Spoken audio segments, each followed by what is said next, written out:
So Naxalites ಅಂತ ನಿಮ್ಗೆ ಹೌದು, ಗೊತ್ತಿದೆ, ನಕ್ಸಲೈಟ್ಸ್. ಚಿಕ್ಕಮಗಳೂರಿಂದ ಹೌದು. ಎಲ್ಲಾರು ಬಂದು ಸರೆಂಡರ್ ಆದ್ರು, ಝೀರೋ ಟ್ರಾಫಿಕ್ ಅಲ್ಲಿ. ಅದು ದೊಡ್ಡ ನ್ಯೂಸ್ ಆಯ್ತು ಸಿದ್ದರಾಮಯ್ಯ ಸರ್ಕಾರ ಇದ್ದಂತ ಸಮಯದಲ್ಲಿ. ಇವಾಗ ಡಿ ಕೆ ಶಿವಕುಮಾರ್ ಅವರು ಇದ್ದಾರೆ. ಸೊ ಬಂದು ಸರೆಂಡರ್ ಆದ್ರು, ನಿಮ್ಮೆಲ್ಲ ಕೇಸ್ನ ಮನ್ನಾ ಮಾಡ್ತೀರಿ, ನಕ್ಸಲೈಟ್ ಫ್ರೀ ಆಗ್ಬೇಕು, ಕರ್ನಾಟಕ ನಕ್ಸಲೈಟ್ ಫ್ರೀ ಆಗ್ಬೇಕು ಅನ್ನೋಂಥ ಇದರಿಂದ ಬಂದವ್ರು ಸರೆಂಡರ್ ಆದ್ರು. 1.5 ವರ್ಷ ಆಯ್ತು. ಅವ್ರು ಹೇಳಿದ್ದೇನು, ನಿಮ್ಮ ಕೇಸ್ಗಳನ್ನ ಕ್ಲಿಯರ್ ಮಾಡ್ತೀನಿ ಅಂತ. ಒಂದು ಕೈಯಲ್ಲಿ ಯುದ್ಧ ಮಾಡುವಂಥವ್ರು, ತಮ್ಮ ಒಂದು ಸ್ಥಳವನ್ನ ಕಾಪಾಡುವಂಥವ್ರು, ಯಾರು ಅವ್ರ ಜಾಗ ಆ ಥರ ಹೋರಾಟ ಮಾಡ್ಕೊಂಡು ಬಂದವ್ರನ್ನ ನೀವು ಎತ್ಕೊಂಡೋಗಿ ಜೈಲಿಗೆ ಹಾಕ್ಬಿಟ್ಟು ಅವ್ರನ್ನ ಕೇರೇ ಮಾಡ್ದಿರಾ, ಅವ್ರ ಶಕ್ತಿನೆಲ್ಲ ಬಿಟ್ಟು. ಅಲ್ಲೊಂದು 4 ಜನ ಇದ್ದಾರೆ, ಚಿಕ್ಕಮಂಗ್ಳೂರ್ಗೆ ಹೋಗಿದ್ದಾರೆ, ಕೇರಳಗೆ ಹೋಗಿದ್ದಾರೆ, ಈಗೊಂದು 4 ಜನ ಇದ್ದಾರೆ. ಅಲ್ಲಿ ಎಷ್ಟು ಕುಗ್ಗಿದ್ದಾರೆ ಅಂದರೆ ಇದ್ರ ಬಗ್ಗೆ ಧ್ವನಿ ಎತ್ತಿ ಸಂಧ್ಯಾ ಅವರೇ ಅಂದು. ದಯವಿಟ್ಟು ನಮ್ಮ ಕೈಗಳನ್ನು ಕಟ್ಟಾಕ್ಬಿಟ್ಟಿದ್ದಾರೆ.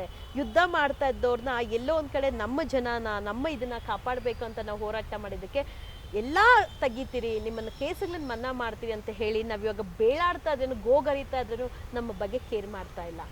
ನಂಬಿಕೆ ಇಟ್ಟು ತಾನೇ ಬಂದಿದ್ದು. ಈಗ ಅವ್ರನ್ನ ಎತ್ಕೊಂಡೋಗಿ ಅಲ್ಲಿ ಹಾಕಿದ್ರೆ ಏನ್ ಮಾಡ್ತಾರೆ ಸರ್ ಅವರು? ಅವ್ರಿಗೂ ಮಕ್ಳಿದ್ದಾರೆ, ಸಂಸಾರ ಇದ್ದಾರೆ. ಅಲ್ಲಿ ಹೂವಾಹಾರ ಕಟ್ಕೊಂಡು ಕೂತಿರ್ಬೇಕಾ ಸರ್ ಅವರು? ಕಣ್ಣಲ್ಲಿ ನೀರ್ ಹಾಕ್ತಾರೆ ಸರ್ ಅವರು. ಅವ್ರು ಎಷ್ಟು ಶಾಪ ಹಾಕ್ತಾರೆ ಗೊತ್ತಾ ಅವರು? ನಮ್ಮ ಬಿಡುಗಡೆ ಯಾವಾಗ ಆಗುತ್ತೆ? ನಾವ್ ಏನಕ್ಕೆ ಬಂದು ಸರೆಂಡರ್ ಆಗ್ಬಿಟ್ರು? ಸರ್ಕಾರ ಮಾತು ತಪ್ಪಿಟ್ಟಿದೆ ಅನ್ನೋ ವಿಷಯ. ಖಂಡಿತವಾಗ್ಲೂ ಅದ್ರ ಬಗ್ಗೆ ನಾನು ಧ್ವನಿ ಎತ್ತೀನಿ.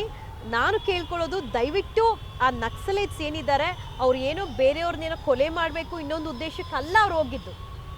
ಅವರು ತಮ್ಮ ಜಾಗನ, ತಮ್ಮ ನಾಡನ್ನ, ತಾವಿರುವಂತ ಇದನ್ನ ಸೇಫ್ ಮಾಡ್ಕೊಳಕ್ ಅವ್ರು ಹೋರಾಟ ಮಾಡಿದ್ದಾರೆ.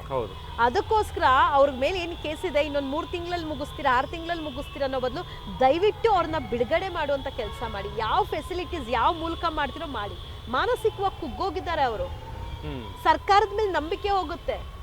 ಇನ್ನೂ ನಕ್ಸಲೈಟ್ ಏನು ಅವರೊಂದು ಸಂಘಟನೆಗಳಿದ್ದಾವೆ, ಅವ್ರಿಗೂ ಸರ್ಕಾರದ ಮೇಲೆ ನಂಬಿಕೆ ಹೋಗ್ಬೇಕಾ? ಸಿದ್ದರಾಮಯ್ಯ ಅವ್ರು ಇದ್ದಾಗ ಹೇಳಿದ್ರಲ್ಲ, ಅಟ್ಲೀಸ್ಟ್ ಇವಾಗ ಡಿ ಕೆ ಶಿವಕುಮಾರ್ ಅವರು ಇದ್ದಾರೆ, ಇದಾದ್ರೂ ಮಾಡ್ಲಿ, ಅವ್ರನ್ನ ಬಿಡುಗಡೆ ಮಾಡಿಸುವಂತ ಕೆಲಸ ಮಾಡ್ಲಿ. ಬಿಕಾಸ್ ನಾನು ಬರುವಂತ ಸಮಯದಲ್ಲಿ ಕಣ್ಣೀರ್ ಹಾಕೊಂಡು ಹೇಳ್ದಂತವ್ರು ಲತಾ ಅಂತ ತುಂಬಾ ನೊಂದೋಗಿದ್ದಾರೆ. ಕಣ್ಣೀರ್ ಹಾಕೊಂಡು ದಯವಿಟ್ಟು ನಮ್ಮ ಬಗ್ಗೆ ಒಂದ್ ಸ್ವಲ್ಪ ದಯವಿಟ್ಟು ನಮ್ಮ ಬಗ್ಗೆ ಸ್ವಲ್ಪ ಧ್ವನಿ ಎತ್ತಿ ಮಾತಾಡಿ, ಕೇಳ್ಕೊಳ್ಳಿ, ನಮ್ಮ ಬಗ್ಗೆ ಒಂದ್ ಸ್ವಲ್ಪ ವಾಯ್ಸ್ ರೈಸ್ ಮಾಡಿ ಅನ್ನೋವಾಗ